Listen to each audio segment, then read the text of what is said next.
I mean, I think that the work that we've done as a city and with the strong support of the City Council, the ordinances that we've passed and the new programs we've created, I don't think there's another city in Rhode Island that has been more aggressive in responding to this issue. I think what we're seeing now is what I describe as the second wave of foreclosures, which are much more related to job loss and job instability. And I think we have not completed the first phase, but I think that what we're seeing much more now is not foreclosures which are happening as a result of lending practices, but just as a result of people losing jobs or being laid off or being unable to find work. But it still remains very much a crisis, and we can, as much as we study the numbers, every single family, those numbers represent families who are real people, kids, people who are working, who suddenly have no place to live. And these are individuals who are the customers of these institutions. It's the idea of coming into Rhode Island to challenge an ordinance that is working well, that is protecting the investment that these banks have made in housing, but also protecting families and their ability to stay in their homes and helping to stabilize neighborhoods is outrageous. It's disgraceful, and the purpose of the conference today is to call on them publicly to withdraw this lawsuit and allow this really effective ordinance to stay in effect. Thank you all for being here. I want to particularly thank Councilman Aponte and Councilman Jackson for being here, and Brenda Clements from the Housing Network, and all the individuals behind me. As you all know, Providence homeowners have been hard hit by our nation's economic downturn, and especially the financial crisis. There have been 3,397 foreclosed homes in our city since 2006. This is not a statistic, it's a crisis. And it's a crisis that threatens the families and neighborhoods that are the heart and soul of this city. That's why it is so outrageous that these large financial institutions, which were bailed out by taxpayers, are now in court trying to block efforts to protect these very same taxpayers from homelessness. Here in the city of Providence, we've been working hard to address this crisis for several years, working with Rhode Island Housing and other housing partners to help homeowners stay in their homes. We passed an ordinance protecting renters from foreclosure by guaranteeing tenant rights. We offered zero-interest loans for necessary home repairs. We've created a home buyer assistance program. We created a vacant and abandoned property penalty, and we established Come Home to Providence, a program that makes it easier for families to purchase and repair foreclosed homes. However, even with all of these actions, we needed to do more to protect families in imminent danger of losing their homes. And with the strong support and great leadership of Councilman Luis Aponte and Councilman Kevin Jackson, I proposed two ordinances to the Providence City Council that were signed into law last August to protect homeowners and tenants in the event of foreclosure. The first ordinance provided for adequate notice to homeowners and tenants by financial institutions. The second ordinance guarantees homeowners the assistance of a HUD-approved counselor and a mediation conference with their lender to attempt to find a resolution and to save their home from foreclosure, ensuring that every possible effort has been made to assist families in this process. This process has been incredibly effective.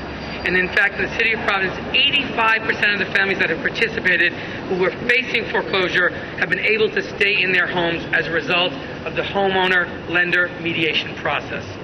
This process has been a proven winner for all parties involved. Financial institutions aren't in the real estate business, and foreclosure is a costly process for both the lender and obviously for the homeowner. And every foreclosure that is avoided saves the surrounding neighborhood from the ripple effect of that loss. Unfortunately, several financial institutions have filed suit against the city of Providence trying to block this measure. These are the same financial institutions that played a central role in creating and exacerbating this housing crisis through subprime mortgage lending and inadequate loan restructuring options for troubled homeowners. The same lending institutions that received billions in taxpayer dollars as part of a sweeping financial rescue package more than a year ago, some of which do not even have a presence here in the state of Rhode Island. Funds that would be better spent investing in the resolution of troubled mortgages through HUD counselors rather than paying lawyers to advance lawsuits that will harm the very taxpayers who rescued the financial services industry. Today, I'm calling upon these financial institutions to make the wise business decision and consider the families and neighborhoods protected by this ordinance. These folks who are, after all, your customers.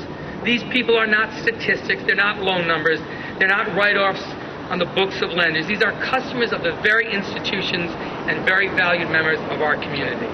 I'm calling on these financial institutions to withdraw this lawsuit and commit to a more cooperative relationship with the City of Providence and its residents as we work to provide practical solutions that will protect our families and our neighborhoods.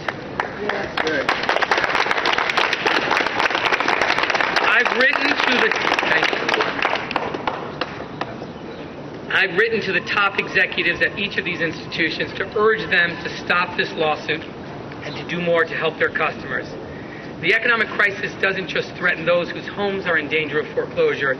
It threatens all of us who have invested so much in this community, in its health and growth and vibrancy. Everyone with a stake in this progress, homeowners, the city, and the financial institutions, must all work together to protect what we've built. And now I would like to ask Brenda Clements to come forward to share a few words, one of our great housing partners and a great advocate for all the work that we've done in the city of Providence. Brenda. Thank you, Mayor.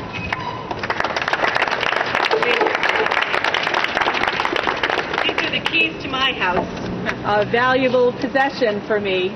Unfortunately, over 6,000 of our fellow Rhode Islanders lost their keys over the past year due to foreclosure.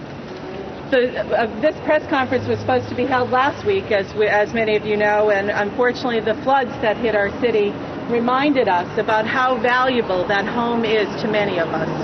The sad reality for many of our fellow Rhode Islanders, is they have been under the water for quite some time with the waves of foreclosures that have been hitting our city and our state.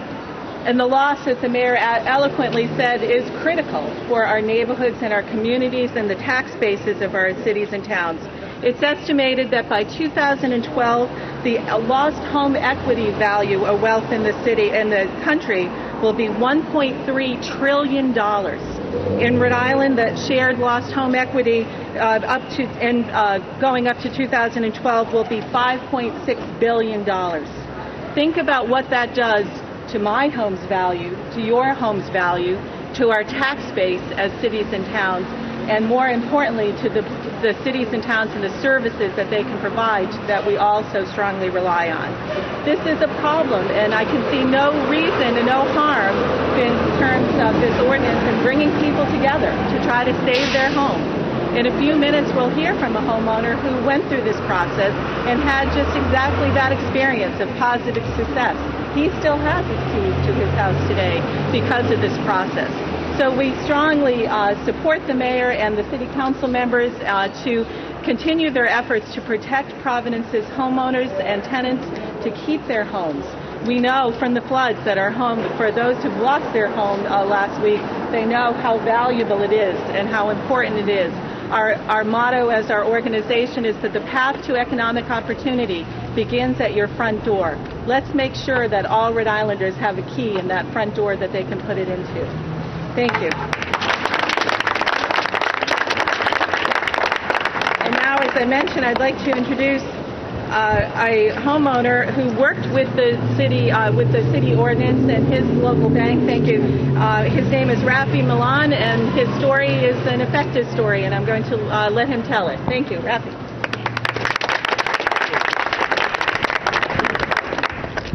Thank you, everybody. First, I want to thank God for this opportunity to be able to speak and be a voice for the thousands of families that don't have this opportunity and didn't get this help. First, I wanted to say that I had lost my house. I had gone to the Urban League about 45 days after they recorded the note that I had lost the house, it was gone. But the Urban League, with the other financial institutions that work together, and to this day, I'm still actually in this house. A family of 7 with a pet. It's not a family out in the streets homeless. So I take this opportunity. I feel very privileged being able to speak a voice for those that don't know where to go. And the Urban League didn't charge me anything. And I know there's other HUD-approved places that they do better jobs than lawyers and other things, that they didn't charge me a thing. And because of that, I have a home. My family has a home. My mother and my sister and the kids and my pet, we all have a place to live in.